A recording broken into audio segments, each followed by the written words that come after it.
Lo decíamos en el comienzo, vamos a hablar de este ataque de Irán a Israel, ataque que conocimos el día sábado y que tiene al mundo en vilo porque las principales autoridades están en alerta frente a lo que pueda suceder. Es un placer recibir esta mañana a Mauricio Rabuffetti, nuestro analista internacional de los medios públicos. ¿Cómo le va, Mauricio? Bienvenido. Buen día, ¿cómo estás? Bueno, queremos tratar de entender un poco más esto que está pasando. Siempre digo lo mismo, ¿no? Las charlas que se dan fuera del aire muchas veces terminan siendo... Hay que grabarlas. Sí. Porque hablábamos, ¿no? Vos decías, esto se fue de las manos literalmente y la situación es compleja. ¿Es así? No, bueno, a ver, no es que se haya ido, de las manos. Vamos a empezar por el principio. Este fue uno de los ataques más anunciados de la historia. ¿Sí? Durante días recibimos información por diferentes medios señalando que la inteligencia norteamericana tenía incluso hasta la fecha del ataque. Después se supo por funcionarios iraníes que a través de Qatar, Turquía y países intermediarios le habían hecho llegar a Estados Unidos hasta la fecha del ataque. El ataque fue repelido, hubo daños menores a una base en el desierto del Negev, hubo 2 heridos según el ejército israelí, no se sabe de qué entidad, no hubo muertos. Lo que hubo fue una serie de imágenes que mostraron a Irán tomando la decisión de atacar por primera vez desde su territorio israelí, que eso es el hecho histórico representativo, pero la verdad es que hay que poner esto en sus justos términos. Y yo, que soy periodista que trabaja en economía, te puedo decir que hoy no hay reacción de los mercados, que son un excelente termómetro para medir las consecuencias de cualquier hecho grande en el mundo. Por lo menos hasta que yo me senté acá no había grandes reacciones. ¿Por qué lo digo? Porque en realidad, ¿qué es lo que significa este ataque? Irán, todos lograron lo que querían.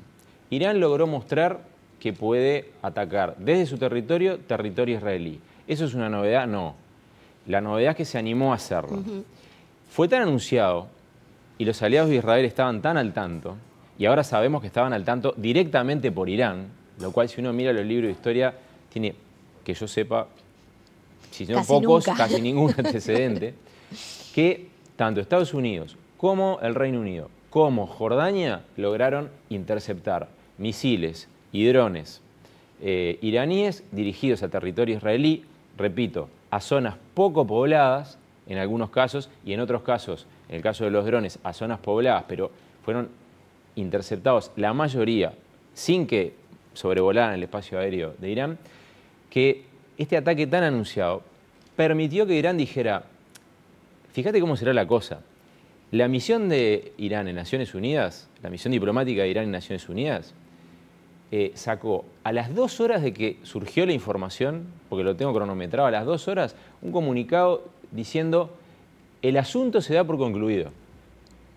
A las 2 horas, estaban volando los drones hacia Israel. El asunto se da por concluido. Un ataque de una sola vez. ¿Qué quiere decir esto? Porque no hay 2 lecturas posibles.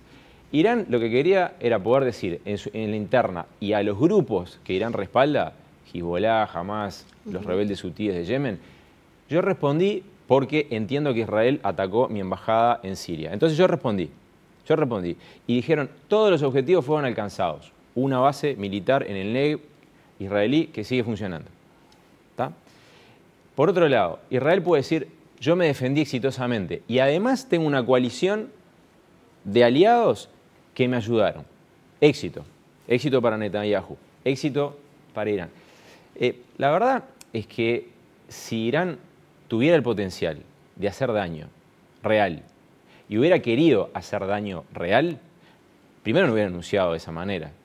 Segundo, no hubiera utilizado la proporción de drones y misiles que utilizó.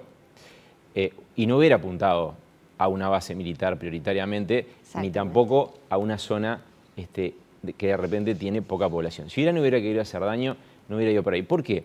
Irán es un país que económicamente es muy débil.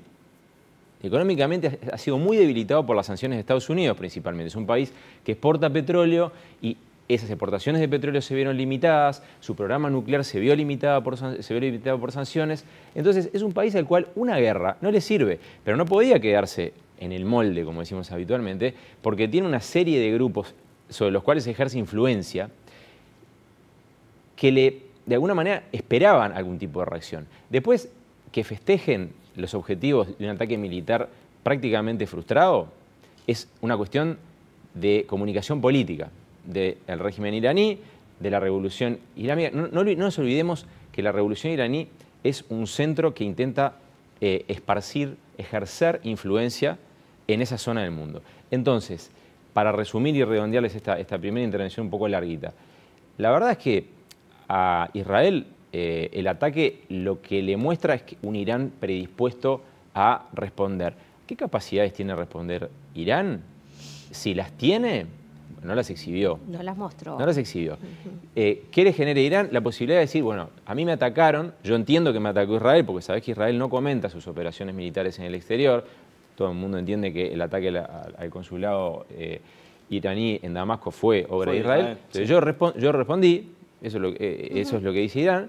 Israel se defendió y fuegos artificiales, aunque pueda sonar un poco banal la expresión, la verdad es que no va a haber hoy, no quiere decir que esto no sea la base de una escalada, porque de vuelta es un hito dentro de lo que son las muy malas relaciones entre Irán e Israel.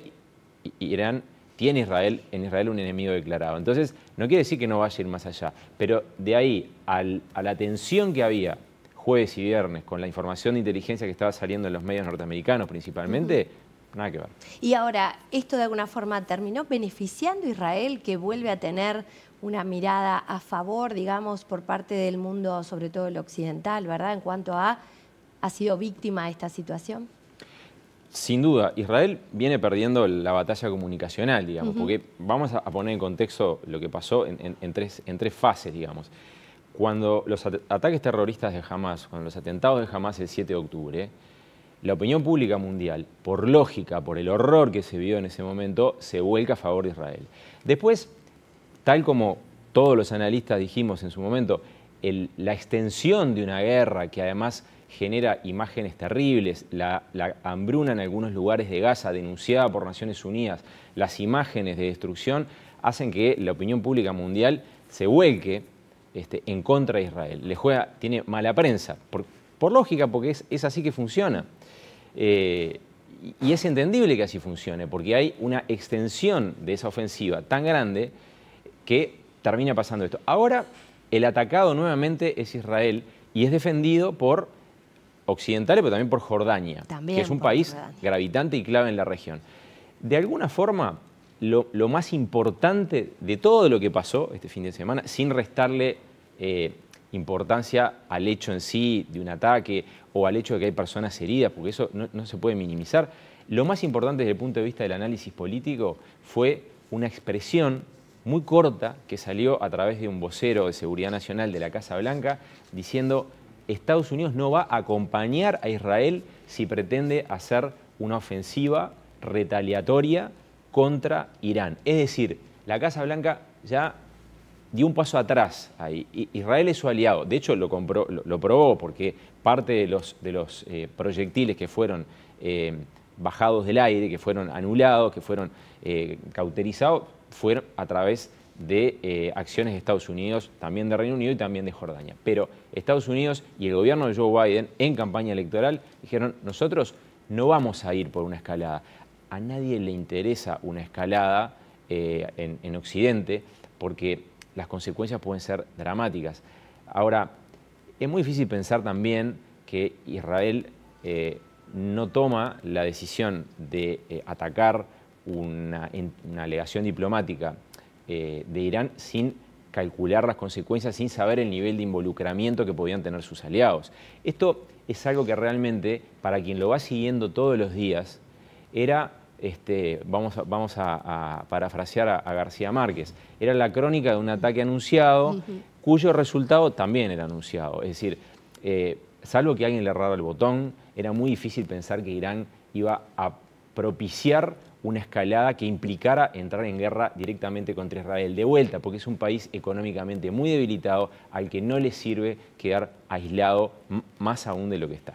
Esta postura de Estados Unidos igual es bien importante, ¿no? Esto de decir, bueno, si hay un eventual contraataque, nosotros no estamos, por lo menos desde el punto de vista estratégico, afines a eso, ¿no? Ahora, dentro de los 5 países grandes del Consejo de Seguridad de la ONU, ¿cuáles son las posiciones? Digamos, ¿todos están en esa línea de no agitar más las aguas?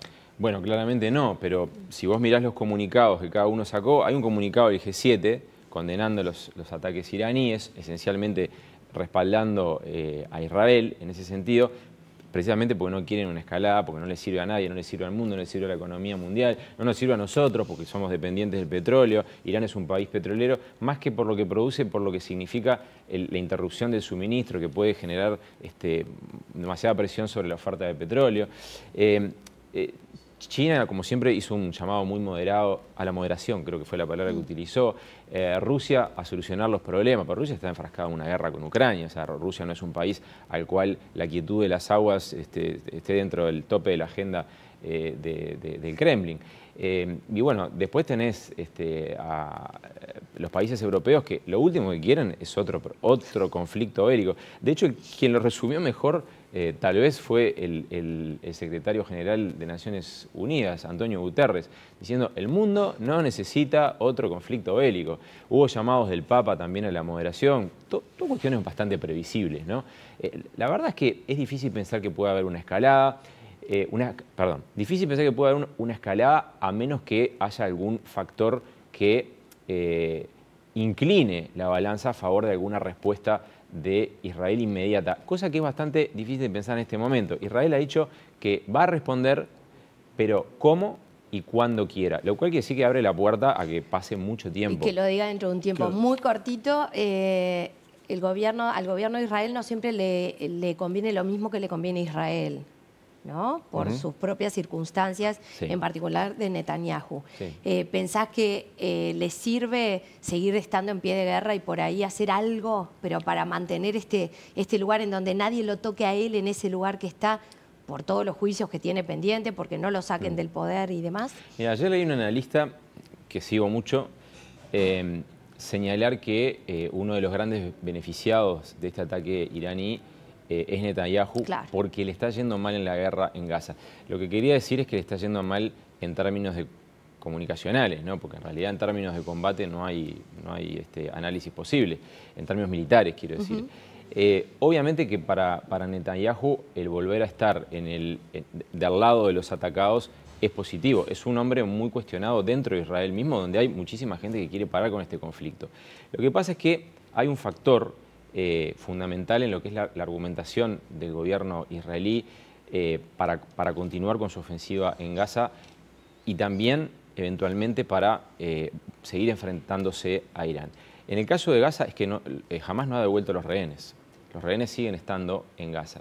La presión internacional, la de Estados Unidos nomás, para que ingrese mayor ayuda, surtió efecto. Vieron que en 24 horas el gobierno israelí abrió un paso de frontera y un puerto para que pueda ingresar ayuda humanitaria, para paliar esa situación crítica en la que viven palestinos que no pueden salir de la Franja de Gaza. En el caso de Irán, Irán es un país que tiene entre sus leitmotiv la destrucción del Estado de Israel, tanto como lo tiene Hezbollah o Hamas. Por lo tanto, estar nuevamente en el papel de defensor de la existencia del Estado de Israel, sí, claro que lo beneficia. Por acción o por defecto, sin duda que lo beneficia. Lo cierto es que lo que no sabemos hoy es hasta dónde podemos hacer todas las hipótesis posibles, pero hasta dónde Israel va a hacer una respuesta militar directa es muy difícil de pensar, sin el apoyo de Estados Unidos, con un mundo que no quiere otro conflicto bélico de gran escala. Yo creo que el balance de esta operación, más allá de la conmoción, más allá de que mucha gente dijo, uy, la Tercera Guerra Mundial, viste que en las redes sociales decían, estalló la Tercera Guerra Mundial. No estalló la Tercera Guerra Mundial. No hay que ser fatalista, hay que tener elementos de análisis, hay que buscar muy bien los medios donde informarse, hay que buscar mucho análisis para entender esto y no quedarse solamente ni con las fake news, pero pulularon en las redes sociales de una manera increíble, y tampoco hay que quedarse con las visiones fatalistas de esto es la Tercera Guerra Mundial. No, la Tercera Guerra Mundial estamos estamos lejos. No hay nada que nos haga pensar en este momento que a partir de ese lugar, que a partir de esa zona del mundo pueda haber una escalada donde se integren un montón de otros países. Ni a Arabia Saudita, ni a Egipto, ni a Jordania, mucho menos al Reino Unido o a Estados Unidos, a Irán China, tampoco. ni a la Unión Europea. A nadie le interesa realmente una distorsión mayor que la que ya genera el conflicto en Ucrania, que es el más distorsivo en términos económicos que estamos viviendo hoy en día. Mauricio Raufetti, muchas gracias por estos minutos. Gracias a ustedes por la invitación. Bueno, espero verle pronto aquí esta noche en el mañana. noticiero y en un ratito en Radio Uruguay. En la radio.